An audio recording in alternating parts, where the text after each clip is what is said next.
Everything's coming up greener. Here's Harold Matthews. He is The Garden Doctor.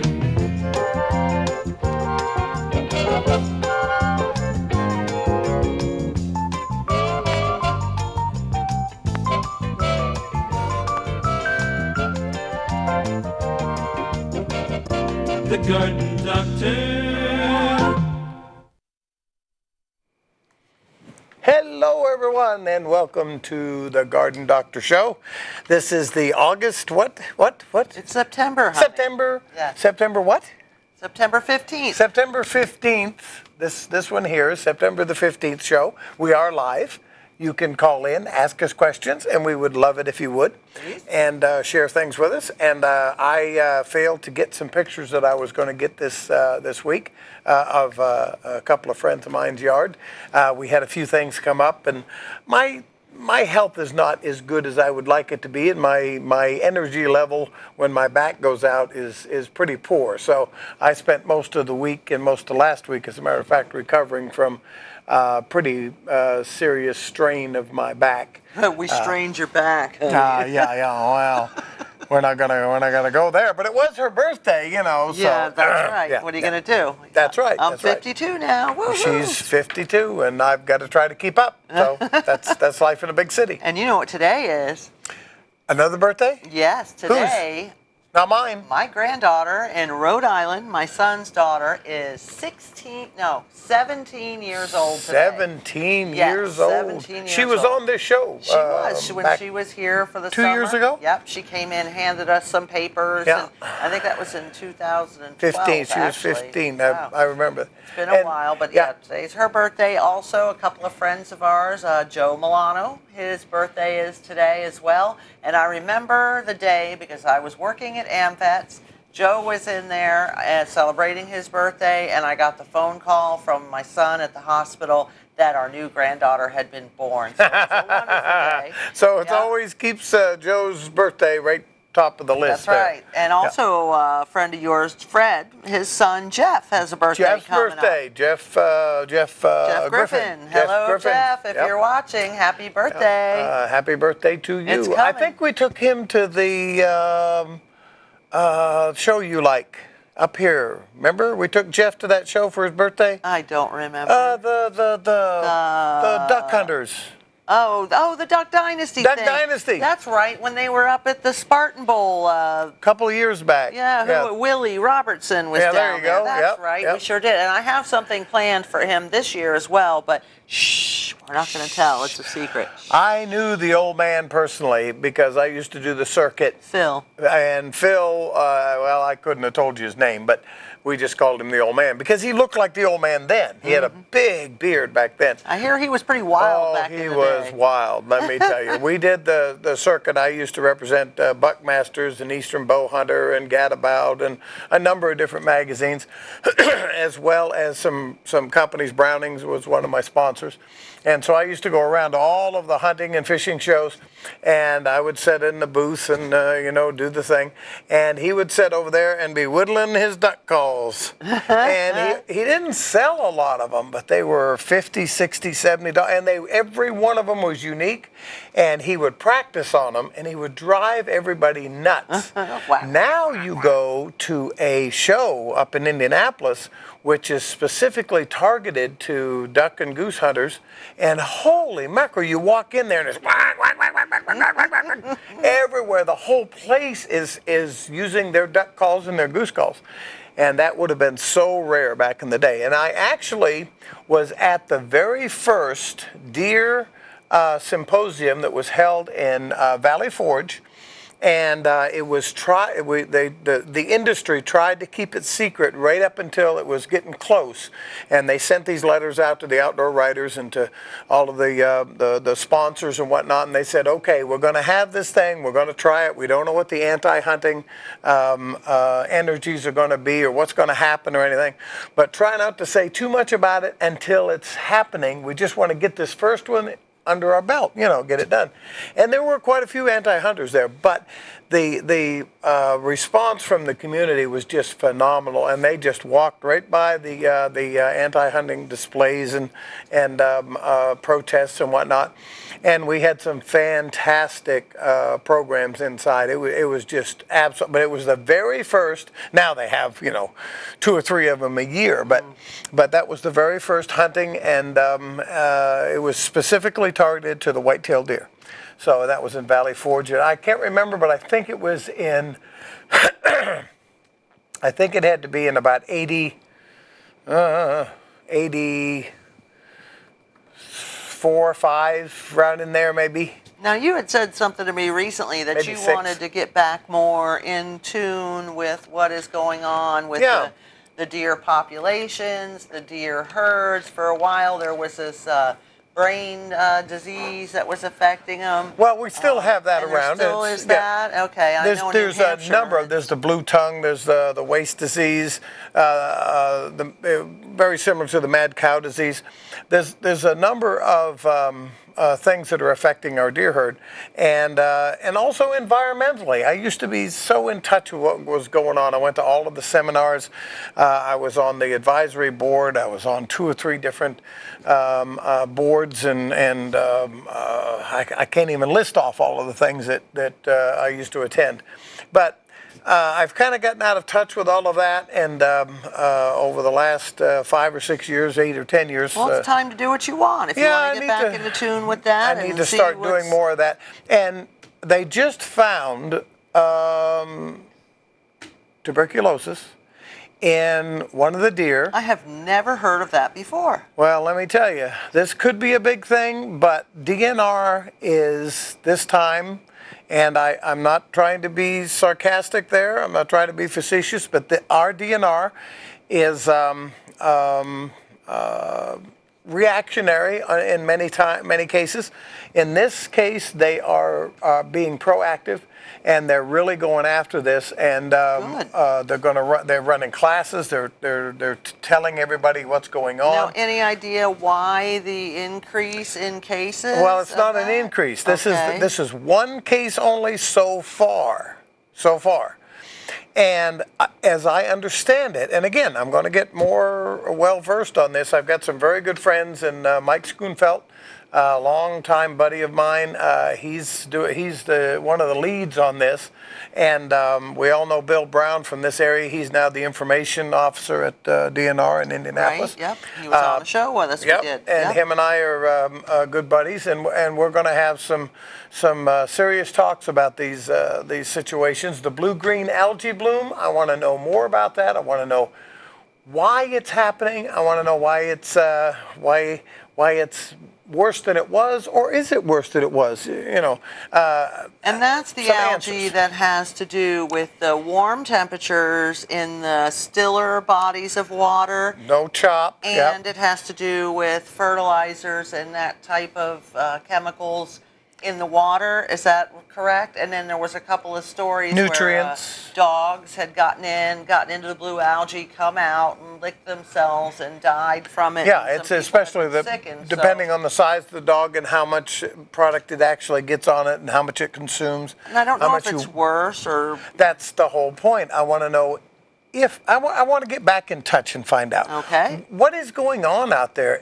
Is this stream better than it used to be? When I first moved to this county, and I was looking around for a place to roost, and I was looking for a nursery to buy. I had looked at about 12 different nurseries, and I was the vice president of the American Nurserymen's Association, and so I knew a lot of the nurseries, and I knew a lot of them that were for sale. I came to this county, and I looked at Neil's, this little small place, and I said, wow, I just love this. This is just great. It just doesn't give me the room that I needed, because I had built quite a large nursery in Indianapolis, and I had visions of, of growth. So, but anyway, but one of the reasons that I landed here was Brookville Lake being as close as it was, and the public land that was available around it, and the fact that this river was considered at that time the cleanest river in the state of Indiana. Wow. The cleanest. Now, jump forward, her and I and my youngest son, Forrest, fished this river from Cambridge City, where it just about starts. From Cambridge City all the way down to the where it goes Brookville, into Metamora? Metamora, where it goes into the is that the Ohio River? Is that no? I think that's No. just White River, Yep, it joins. where the two of them join. So we have fished that entire thing. While we were in that water, exposing our skin, we weren't using waders, we weren't using any protection on the skin, and we were exposing ourselves sometimes 12 and 14 hours in a day, and we were consuming some fish. Now, we didn't keep most of what we caught, but what we did keep, we ate. Now, there are rules in the rule book of you're not, and I can't tell you what it is right now, but there are limits to how many servings you should eat, how many times a week or how many times a month. And, that just, the fish isn't clean, healthy fish to eat. If there's a limit on consuming it, whereas wild salmon, they want you to eat it every day. And this fish are saying don't eat too much of it, and that's concerning, of course. And most concerning is the water itself. Yes. If the toxins were in that water when we were wading in it and they were being built up, and we were exposing ourselves, and you I was stop, exposing you my swim, son. you jump in, it's We in your all eyes, suffer your nose. from conditions that could have been aggravated by exposure to the Yeah, I toxins won't that are in blame there. anything on that, but No, like you but said, I'm it could be saying aggravated we if were you- probably exposing ourselves much more than the average person. Right, you because have respiratory we were just issues. swimming Yeah, in right, it. yeah. We were in there for hours and hours. Living we would in it. start at Saturday morning and we wouldn't come out until Sunday night. Now that talks to the unseen. Okay, now here's something that's bothering to me is what can be seen. We went down to the river the other night just to get a line wet. Oh my and, goodness. And the amount of garbage that people leave on the river, from fried chicken boxes to worm containers to it's terrible. It really is terrible. And But I have a solution. we have we are going to go in with a bag well, and leave with a full you know bag. what? When it's clean, people are less likely to trash. However, I'm going to start using my trail cams, which I use for hunting, to post around different areas where they're the most likely to dump. And perhaps I can't prosecute anybody in that fashion. Maybe that's Maybe you can not embarrass anybody into cleaning Maybe up I could after them. just make up a poster of this individual And you and don't post have it. to be a huge environmentally conscious person to pick up after yourself. You do it at home. You throw your trash in the trash. When you're out in a public setting where it's beautiful, you're near the water, you're fishing, do the same thing you would do at home. Pick up your trash. It's terrible. It really is disgusting. And that's how we grow our tomatoes better than anybody else. How's that? Right there. Trash. Oh, yeah? Yeah. Oh, yeah. This is a gardening show after all. All right. This is the time of the year that I like to harvest the algae, the good algae, not the blue-green stuff that kills, but the good stuff out of ponds. And if you have an algae problem and you're not sure what to do about it, just make a modified hay rake, nothing so large that you can't drag it through the moss, and drag it through the moss. Go around to the other side of the lake, set it down into the water, have ropes on the other side, a couple of people pull it across, and bring that algae right up onto the bank and allow it to dry out. Then take that algae, once it does dry out, take it up and make a compost out of it down through your garden, The and amount you of are going nutrients? to grow some of the most amazing tomatoes you have ever seen. And make it easier to throw your fishing line That's out right. into your pond. Yeah. Yes. And the harvesting of this algae is really, really good for the pond as well. So you're benefiting all the way around. You're doing a good thing all the way around. But Well you can done. harvest the algae out of your Little pond tongue twister there. twice a year. Twice a year. But some algae should remain in the pond because it provides shade for the young down underneath, also protection and so forth. So you don't want to drag the algae out when it's full of eggs and so forth. So only harvest when you're Do supposed some to. research on that about when and how and By the way, that's what we do. We get a question in from you, and we research it in multiple different avenues, and then we bang back and forth the answers and agree or disagree. And she may find a site that she likes really well, and I may not. As we were just reading off some of this stuff before we came in, and then just here earlier, which you're going to start reading here in a minute. Did you Agree or get all of disagree? your entries done? Oh no, Bud and. Bud and Mary Whipple. He used to run the car wash, and I can't He remember owned the name of it. Sparkle Car Sparkle Wash. Car Wash 3 over at minute. Park Road. Okay, yep. And so many people. You talked about there being lines out of that place back in the day. Well, anyhow, they're retired now, but they were in a car accident, and Mary, his wife. You know, it was right over there by Sparkle Car Wash where he got in an Oh, accident. was it really? Yeah, just up the street about no more than a quarter mile. Yep. Well, he wasn't hurt too bad. He was banged up a little bit. His knees, and he has a replacement knee, and he. But she apparently was quite hurt. She's still in the nursing home at Heritage House. She spent 2 weeks at Methodist Hospital. She broke her neck, her elbow, her leg, her knee, her ankle. She got really banged Yeah. up bad, and she was 2 weeks in the hospital. Now she's out at Heritage House recuperating.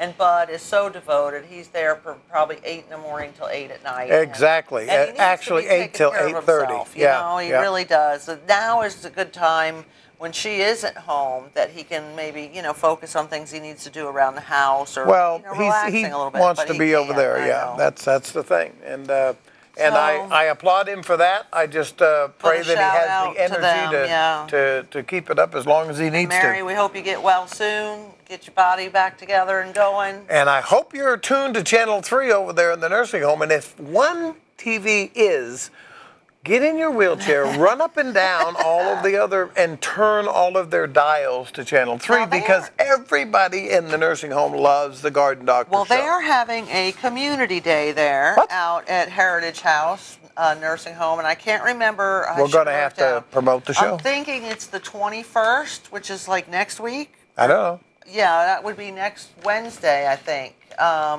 Anyway, look it up at the Heritage House. They're having Community Day. A radio station is going to be there. They're going to have Colts cheerleaders are going to be there, or one of them anyhow. Well, I don't know. The radio, one of the radio stations. You better go. okay. Honey. I better Check go. out the cheerleaders. I know I have to make sure that she's really a cheerleader. Oh, okay. Some people pretend. All right. Well, they're having a big shindig out Have to there. prove it to me. And I think we should go out and go to the Heritage House Community Day, and maybe you could answer some gardening questions while you're there. Maybe I could. Maybe you could. You do it in Walmart and Yeah. Kroger. Why not? This lady told me one day, where were we at? She says, honey, I just love listening to you, but I want to close. I know, right?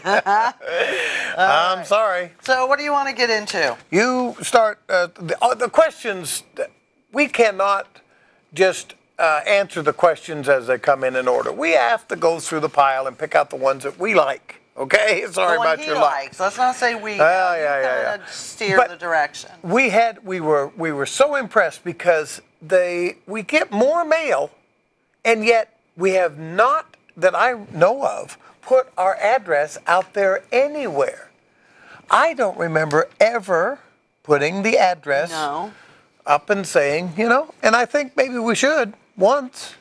Really? What's a P.O. box? What the heck? Well, yeah, absolutely. Apparently enough people know what the address is, so All right. If you want to write to the Garden Doctor and you have a question, the address you can mail that to by regular mail is P.O. Box 484, Connorsville, Indiana, and of course 47331. or We'll be you happy can to- send them to the TV3. which I have no idea what the address is. We don't know. But if you send it to TV3, there's only one in Connorsville. Or Box 484. Send Look it your up. questions, your comments, your anything you want, There you go. Okay. but And only good stuff.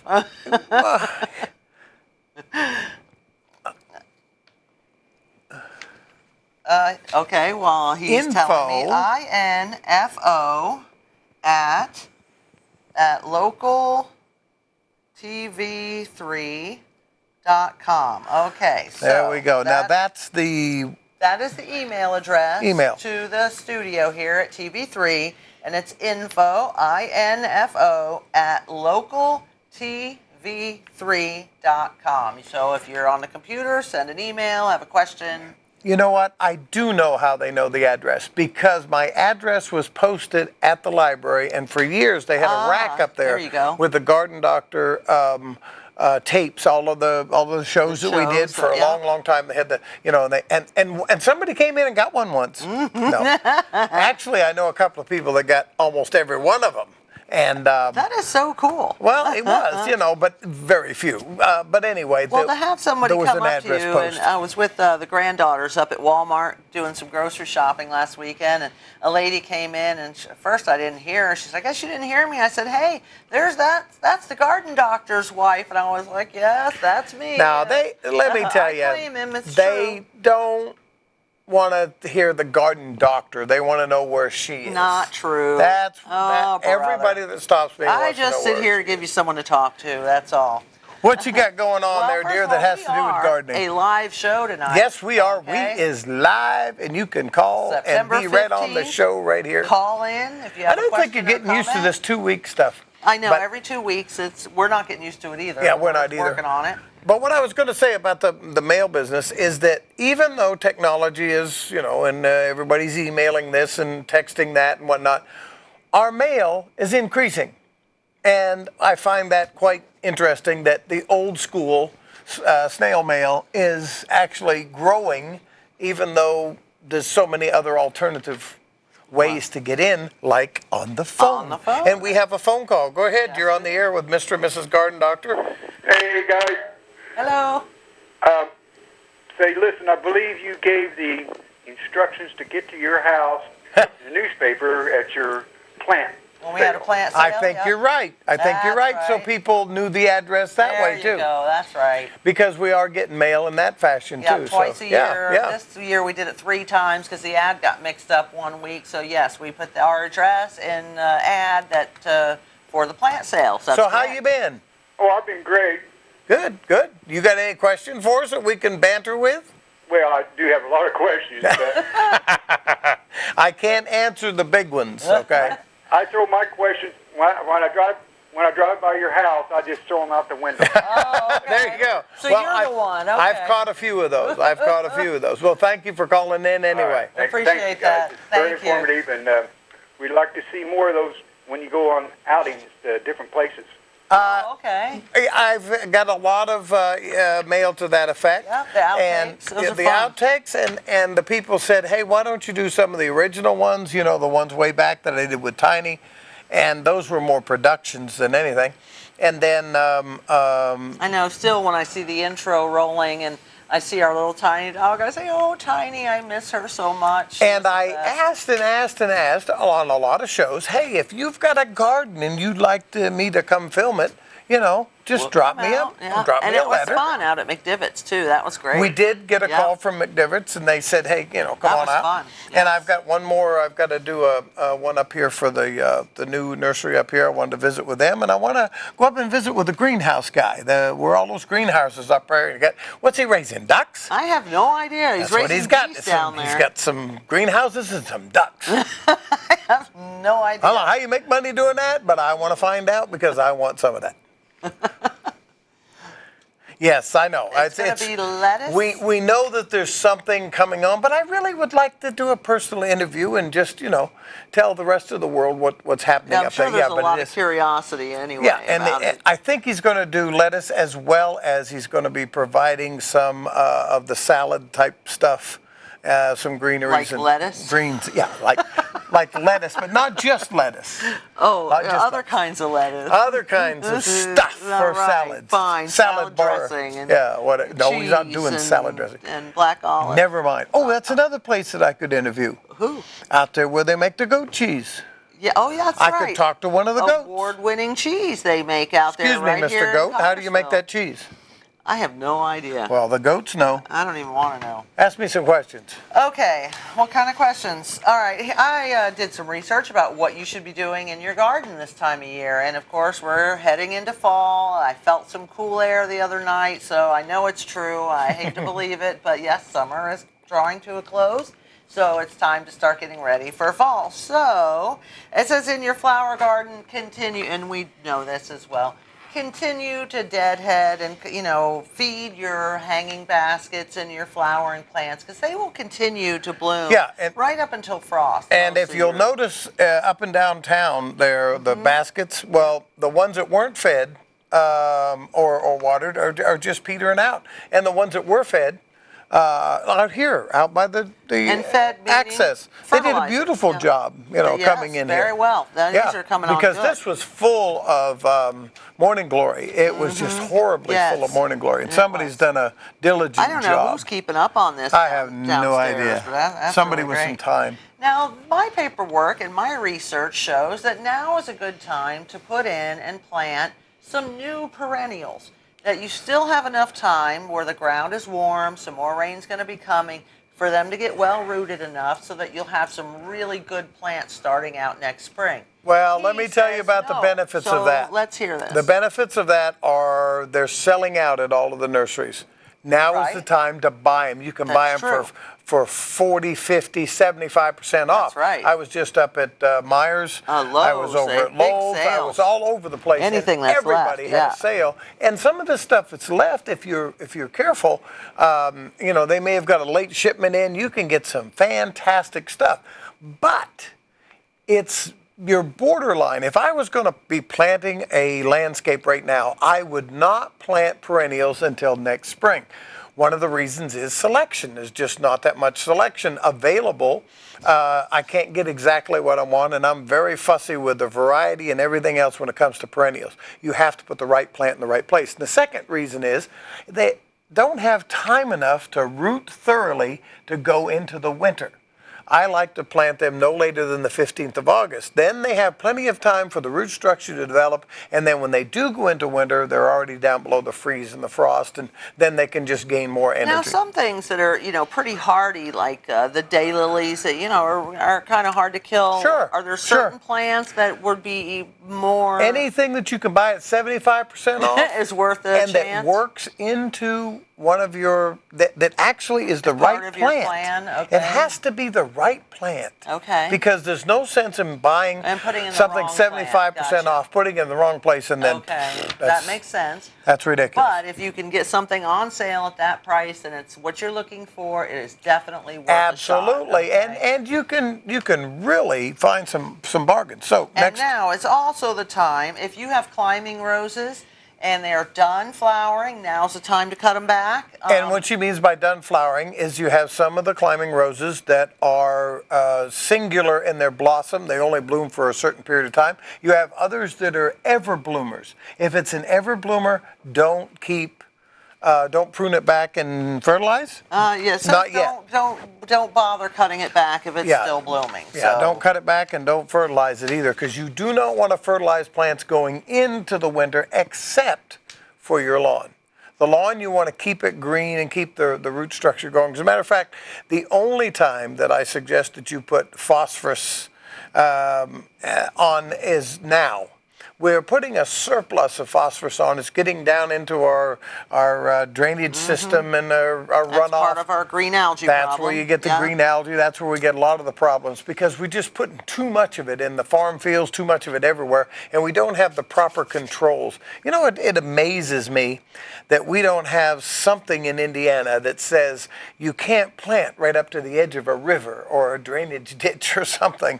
There's no regulation whatsoever? Not that I'm aware of. Now, maybe they've changed that, but if you hunt like I hunt, you got to be careful coming out of a bean field, because you'll come out of a bean field and there's a drop off right down into the river. Wow. Okay.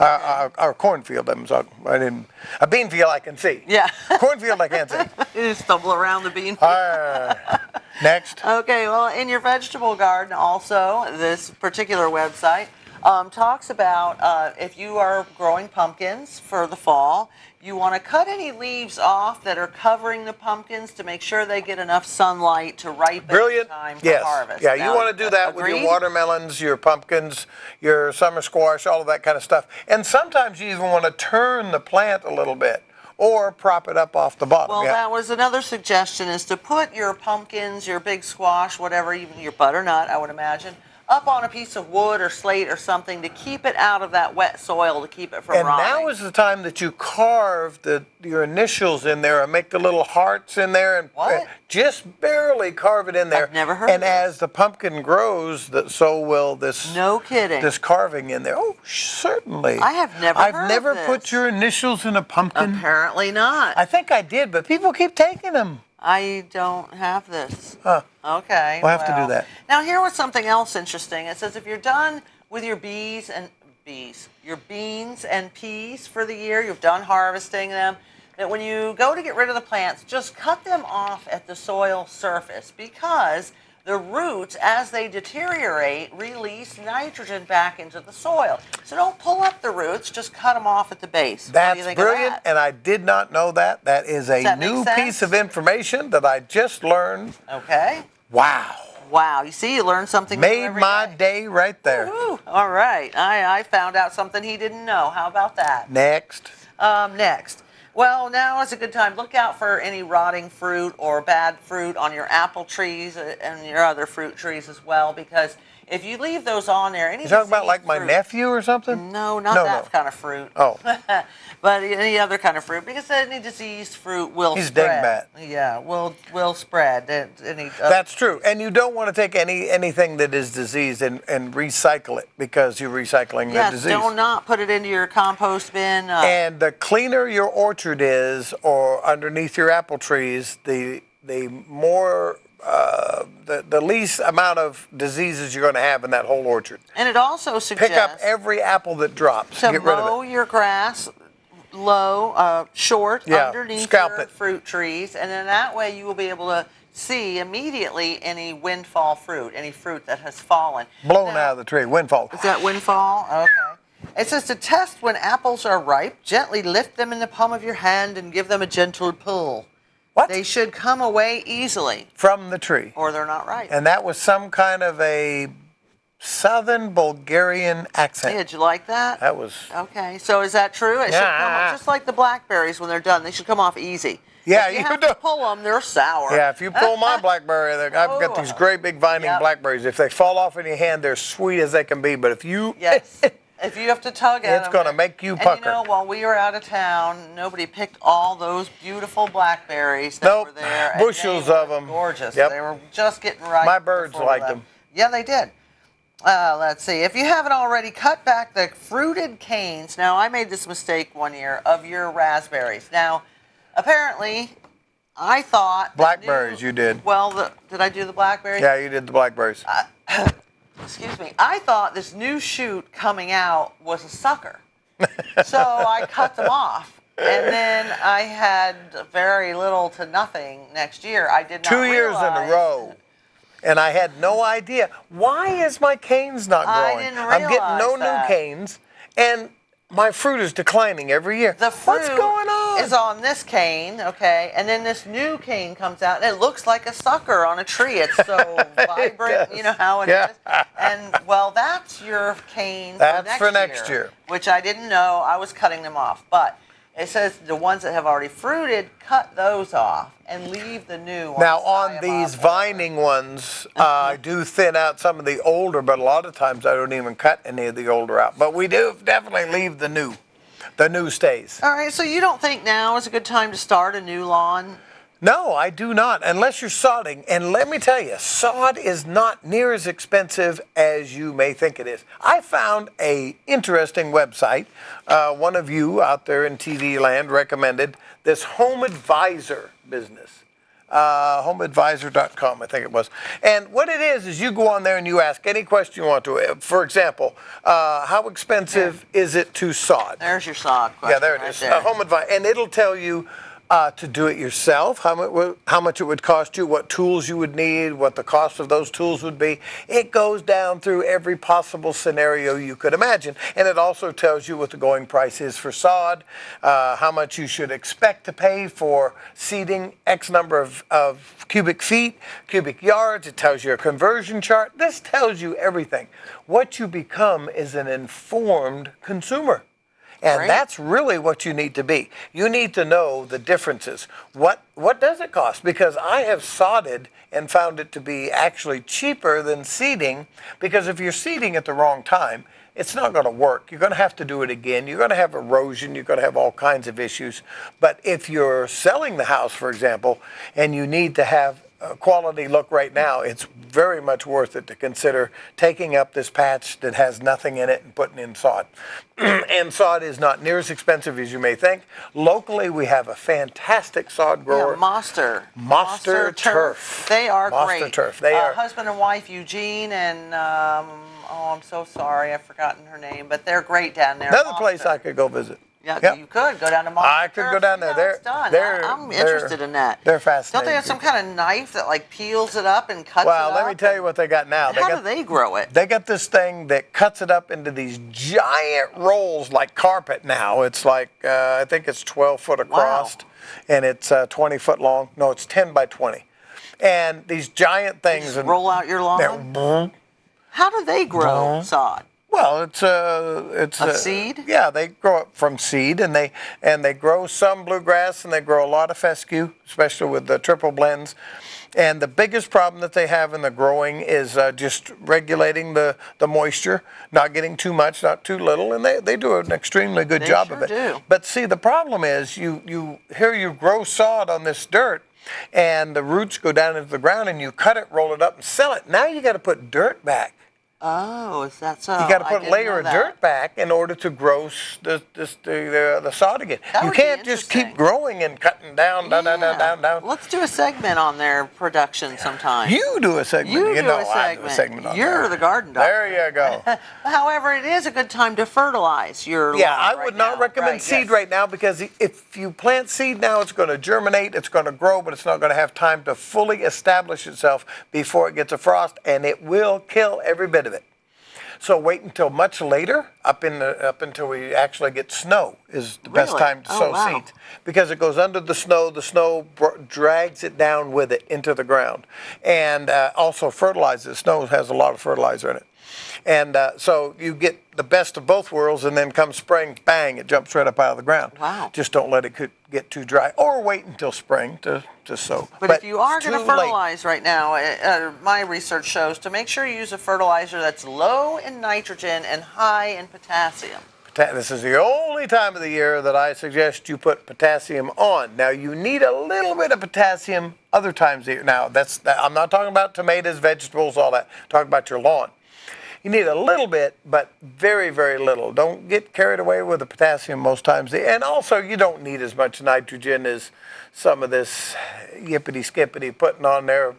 Fertilize, mow, fertilize, mow, fertilize, mow. That's insane. And now more do than that. ever, mow your grass taller, set your blades higher. Now he swears by this all year long. We have a pretty decent lawn, not a lot of weeds. Very but few weeds. Yeah, he grows it. He mows it tall. 3.5 inches. Now more than ever, as the growing has slowed down, go ahead and mow it taller. Yeah, and then one time of the year, I will actually mow it down to almost scrape it, and that is in the late fall.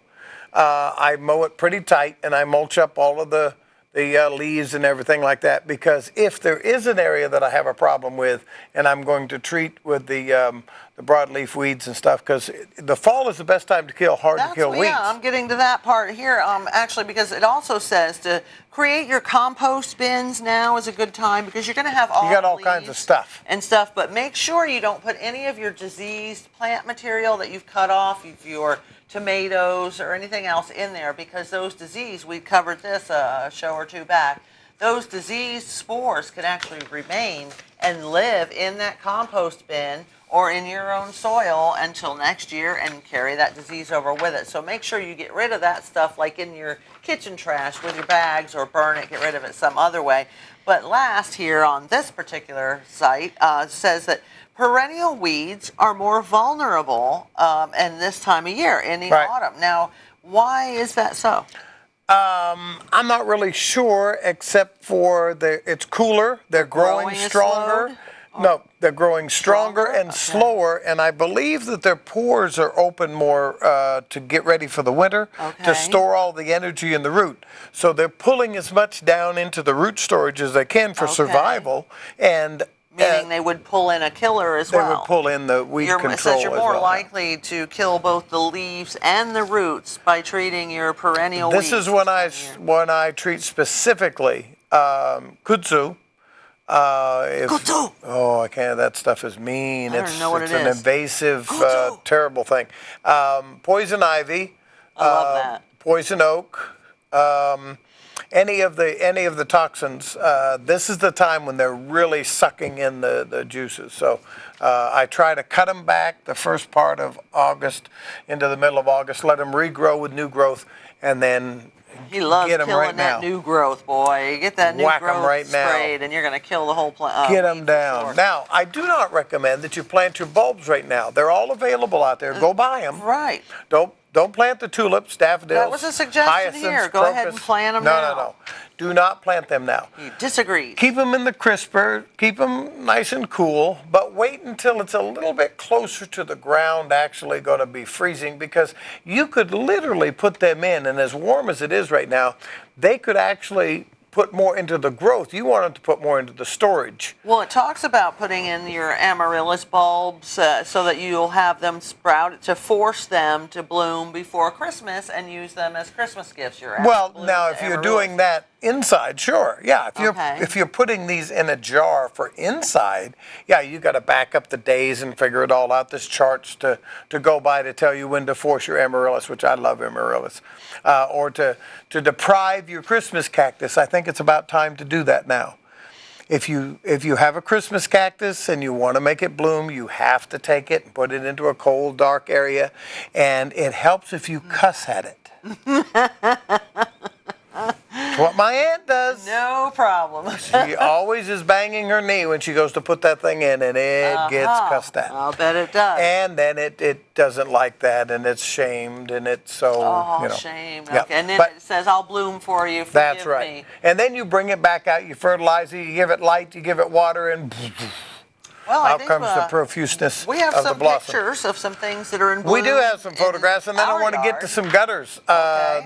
There's a bunch of All right, information I want look to at cover on my gutter. white trumpet, my moonflower. I have blooms everywhere. This thing is awesome. I think it had 50 blossoms on it, and it was visited by 3 Look at that. hummingbird moths.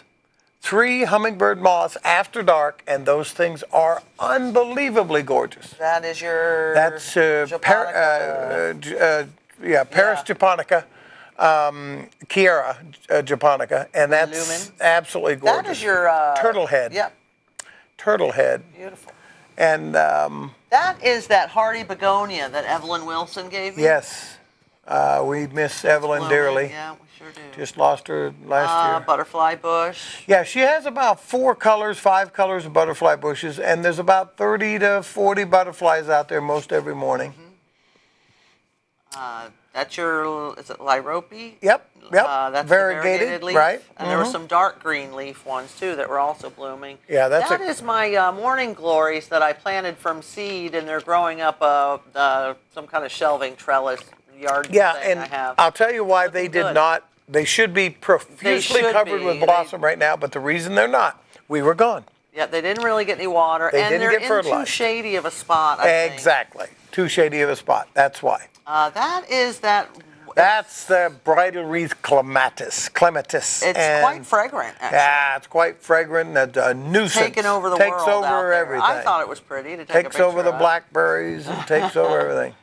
That is our Rose of Sharon in a full glory bloom. We have there. about 7 colors of Rose of Sharon Althea, and that can be a nuisance too. That's It's got to be quite 12 feet invasive. tall. I would have had to stand out in a bean field to get the whole thing. in the Yeah, picture. that's 12 feet tall, maybe 12 foot across. And they do a good job for privacy, but the newer varieties are sterile. They do not spread everywhere. I got a couple of sunflowers left. They must Late have rooted sunflowers. through the pot because there's no way it'd be Yeah, alive. They're late so thirsty. sunflowers, Yeah. and those just grew by Some themselves. tomatoes, we came home and hadn't been watered, so I watered everything heavily, fertilized, and I got some green tomatoes to turn Cherry yellow, tomatoes, and we've got yellow ones, red Yep. ones. We got some good big green I cut ones him over on up the a other few. vine. We ate about 4 of them before we came in tonight. And that is my Mandevilla. It's an annual that I started in the greenhouse. We had pictures of that earlier this spring, and it lived. Apparently, it likes the heat. There's a so- reason, because it's a tropical plant Uh-huh. and it did not mind the Nope, heat. It didn't mind at all. Yep. That is our Swiss chard, and I have different colors of it. And when we got back, all the big leaves were all gnarly looking, and I cut them all back off, and I have new leaves coming out. Those will continue to make Swiss chard for you all summer long. And right we up love through it. until the snow flies. Yeah, right. We've had Swiss chard at Christmas. They're all fresh. coming back. And I love that stuff. You can use it More in smoothies. tomatoes. You can eat it raw. You I've can even got green cook tomatoes. it. Now this is in that hay bale experiment we did. Yep. Nothing else really lived and liked it much while we were gone. This has got, if you can see, 4 or 5 Big Bertha green bell peppers on it, and that's growing out of a hay bale. And I just watered it and hit it with fertilizer. And when we it got home. survived without any attention for a month. full month. No attention whatsoever. That's more Swiss chard. If you can see that, all those plants were cut off and they're sprouting out new leaves. More of that. We love Swiss chard. If you want to add anything to your garden, add I use 3 or it- 4 plants of Swiss I chard. use it as lettuce in our tuna sandwiches or chicken it salad raw. wraps. Eat it or whatever. I like it as lettuce. Fantastic. So a couple of potted plants that were looking dead when we got home, and I watered them, hit them with some fertilizer, and they're coming back. And the reason we got that slide in there is because there are some plants that will survive. So you want to lean to those. You want to figure out what those are, and those are the ones that you want to incorporate in your garden, because we're going to get hotter, we're going to get I drier. think that's a hollyhock. There's a on the good left. chance that we're going to have some pretty serious droughts. So we're going to have to do some Yeah, things to what's gonna conserve survive? moisture. And what needs constant attention and watering. That's our hibiscus. When it was in full bloom, it was far more. And by the way, that is another plant that will survive. That is a tropical it's pretty plant, tolerant. but it's very, very frost and freeze hardy. That's her 2 plants? It seeded itself. If you see in the background, that's our front door, that storm door. This size, several plants 18 that foot seeded across. themselves, is as big as a car. And that whole thing is flowering outside of the planter box and just wide open with 10, 15 blooms. And the fragrance is absolutely delicious. It comes right in through the front And door. if you got any of those at our plant sale, that you've got to, I'm going to recommend in the future, you've got to put them in the ground. I do have some in big pots, and they're doing okay. They're not doing like that. That's beautiful. Now, the next photo we're getting to is we did a show, spoke about this on a show. A friend of ours found one of these on his tomato plant, and he had it in a container and was feeding it tomato plants and tomatoes, and that is a tomato hornworm Yeah. or tobacco worm as yeah, well. this one, yeah. Okay, now if you find these in your garden, one of these can eat almost an entire plant It can consume 1 tomato plant in a day. in a couple of days. Yeah, they're amazingly. And they also feed on anything in the nightshade family, like eggplant and potatoes. And I would have to guess that my white trumpet is in the nightshade family because that's where I it found seems to several love of the them. white trumpet. So if you find them on your tomatoes, get rid of them. However, if you find one that has, I couldn't figure out what these white spots were on it. Look at these little white things. So I had to do some research because we didn't know. No, I did not. Looked it up, and what they are the larva of a braconid wasp. Okay, so it feeds, the wasp lays eggs on the hornworm. These larvae grow on the outside, and when they're ready to pupate, okay, and then it actually feeds on the hornworm and ends up killing the hornworm. And when they, that's one that's dying. And once they hatch, they look for other hornworms to attack and feed upon.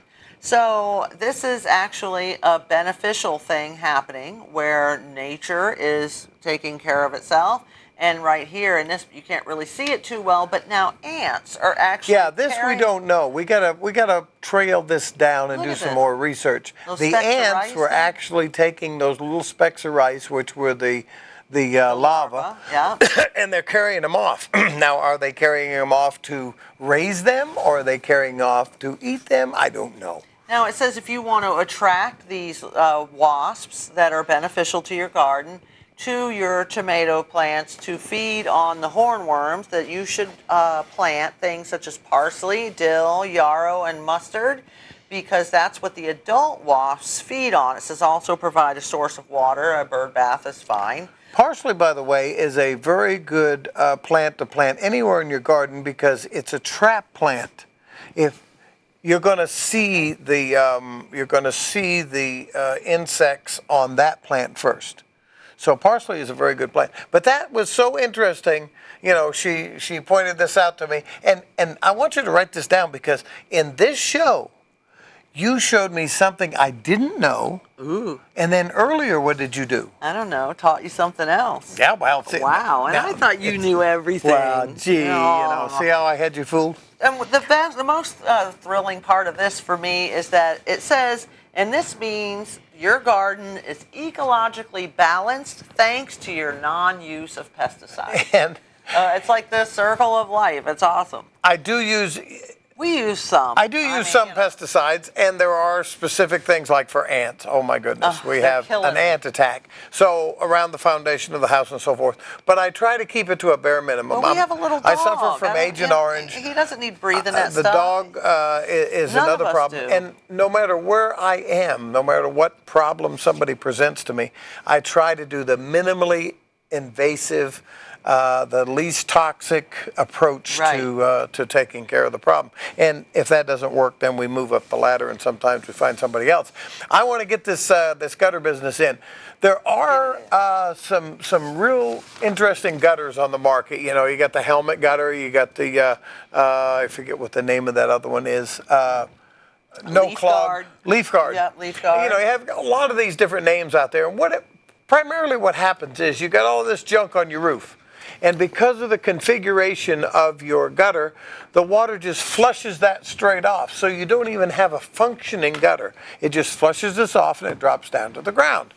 Okay, so your gutter is not really coming the into water play at goes all. around, it says. Nah, that's not true. If that works that way, then you're not going to get a I flush guess if off it's your slow roof. water, the water If goes it's in, slow the water, leaves then go the water off. Okay. rolls around and drops down Yeah. in. Yes, that does happen. All right. But I work on so many older houses, and what you do with these older houses is you have this aluminum nail that holds the gutter up. So you take this aluminum nail out and you replace it with a longer, about a 7-inch screw that has a hollow piece that fits inside the gutter, and you put the screw through there and you just snug it up.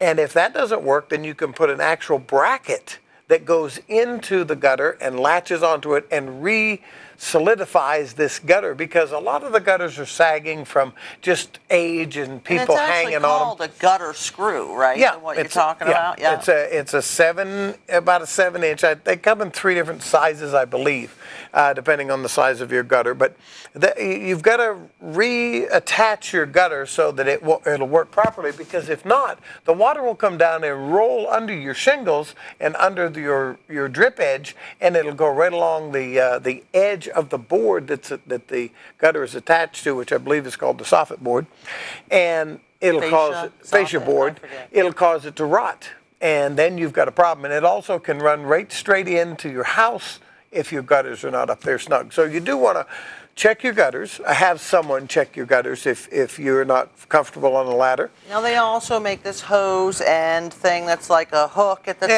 that you can flush your own with a garden That's great. hose. I've tried that.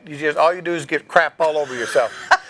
Blast a bunch of dirt out, and you're just. So hire someone to get up on the ladder with a glove and scoop this crap out. And They put it in a actually bucket. make a very good gutter tool that slides right down. Oh, and- right. I've seen it's like a scoop thing. Yeah, right? I got 2 or 3 of them. And if you're okay. going to use your hand, you want to use one of those filleting gloves. A leather or something. Yeah, you want something It's heavy, sharp. because there's a lot of sharp stuff in there that you don't have a clue about. If it leaks, let me tell you, This gutter seal stuff you see on TV really does work.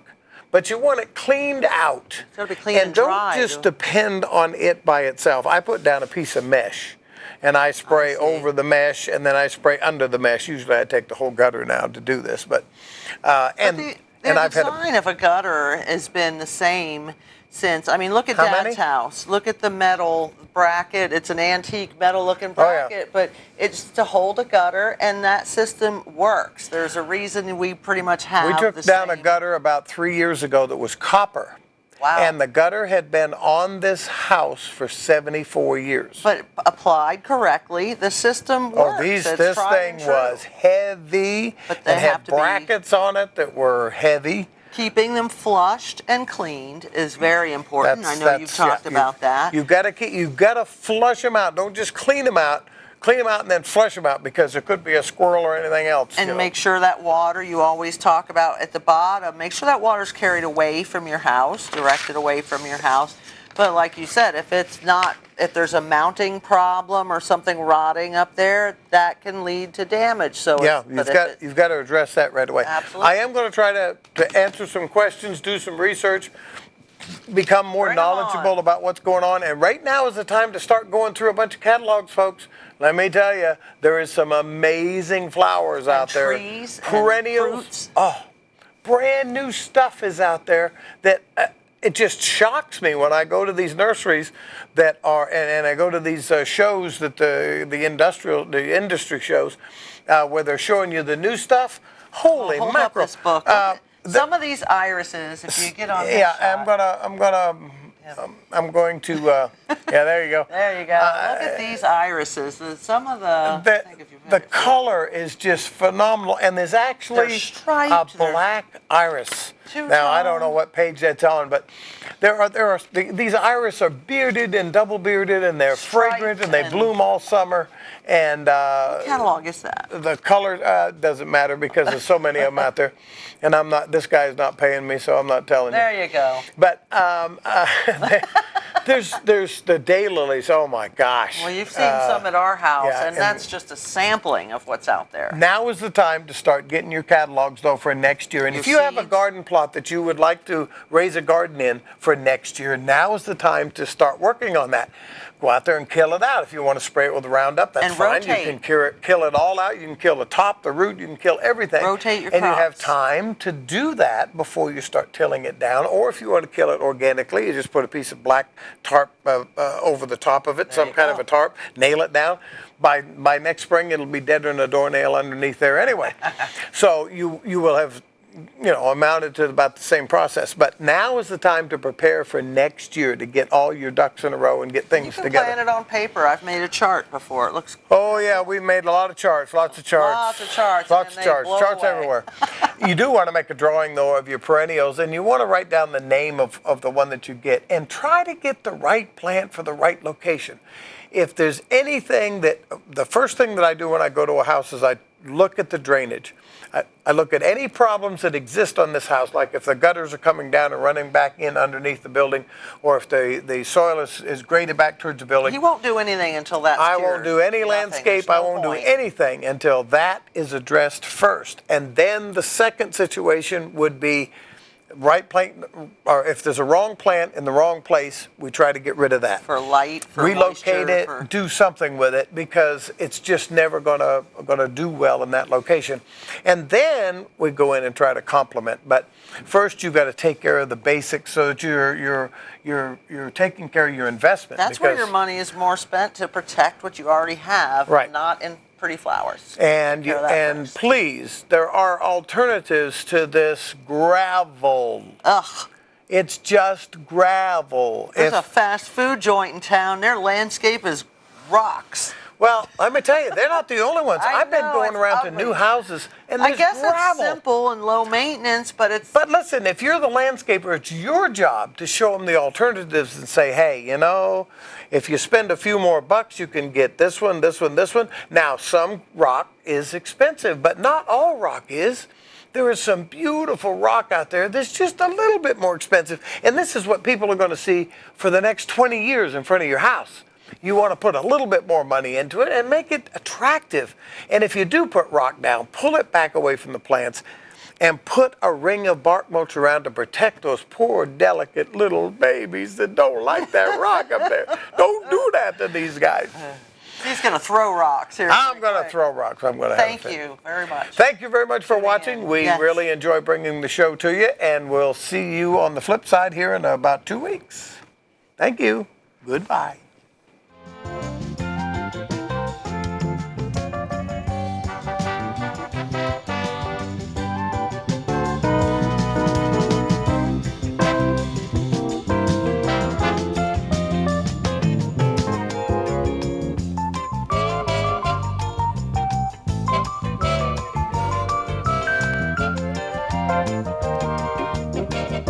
The Garden Doctor.